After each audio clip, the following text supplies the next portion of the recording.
ఈ మధ్య కాలంలో గద్దరు అవార్డ్స్ అని ఇచ్చింది అధ్యక్ష. మా అన్న సీనాన్ననో ఎవరో మొత్తం ఆది శ్రీనివాస్ గారు చాలా గొప్పగా చెప్పింది. ఆ సినిమా మన యొక్క సామాజిక వృత్తి కేంద్రంగా జరిగింది. ఆ సినిమా హీరో మా ఊరి పిల్లగాడు. ఆ సినిమా పాట రాసింది కూడా మన వాళ్ళే. అందులో ఏమేమి ఇచ్చిందంటే ఆ సినిమాకు గద్దర్ గారి పేరు మీద ఉంది కదా అని చెప్పేసి చాలా బ్రహ్మాండంగా జరుగుతుంది అని చెప్పేసి మేము అనుకున్నాం అధ్యక్ష. ఉత్తమ సినిమా దానికే ఇచ్చిండ్రు, ఉత్తమ దర్శకుడు అక్కడే ఇచ్చిండ్రు, ఉత్తమ ప్రతినాయకుడు అక్కడే ఇచ్చిండ్రు, ఉత్తమ గాయకుడు అనురాగ్ కులకర్ణి ఇచ్చిండ్రు. ఇంకెవరు మిగిలిపోయిన అధ్యక్ష?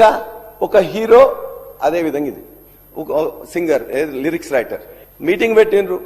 మీటింగ్ పెట్టిన తర్వాత వాళ్ళకు కూడా ఉత్తమ లిరిక్స్ అది బాగా ఇచ్చిండ్రు. ఆ పాట కూడా అద్భుతమైన పాట అధ్యక్ష. మొత్తం కూడా ఇలా ఒక 100 మిలియన్స్ వ్యూస్ ఉన్నాయి.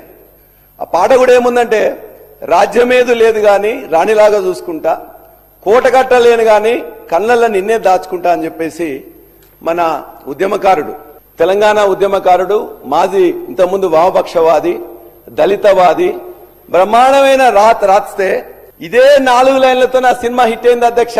సినిమా హిట్ అయితే సినిమాలో ఉండే 5గురికి ఇస్తారు, ఆంధ్ర వాళ్ళకి ఇస్తారు.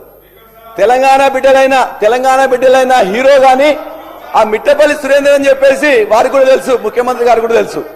ఏం జరిగిందంటే అధ్యక్ష, ఆయనే జనగామ వచ్చేటప్పుడు మా వరంగల్ బిడ్డ, వెలిశాల బిడ్డ, ఆయనకు వస్తున్నప్పుడు జనగామ ఏమైనా ఎలక్షన్ టైం వస్తే రారా అంటే రా అన్నా అని చెప్పేసి అంటే వచ్చిండు. ఆడ మాట్లాడిపోయినందుకు గద్దరు ఏదైతే కమిటీ ఉందో ఆ కమిటీలో జరిగిన నిర్ణయం వెనక్కి తీసుకుని ఆయనకు ఈయన మొత్తం మీద పలరాశ్రెడ్డితో ఉంటాడని చెప్పేసి ఆయనకు ఇవ్వలేదు అధ్యక్ష. ఎంత అంటే ఏంటంటే ఆ గద్దరు యొక్క అవార్డ్స్ అనేది ఖద్దర్ అవార్డ్స్ లాగా మారిపోయినాయి. అది గద్దర్ అవార్డ్స్ కాదు, ఖద్దర్ అవార్డ్స్ లాగా మారిపోయినాయి.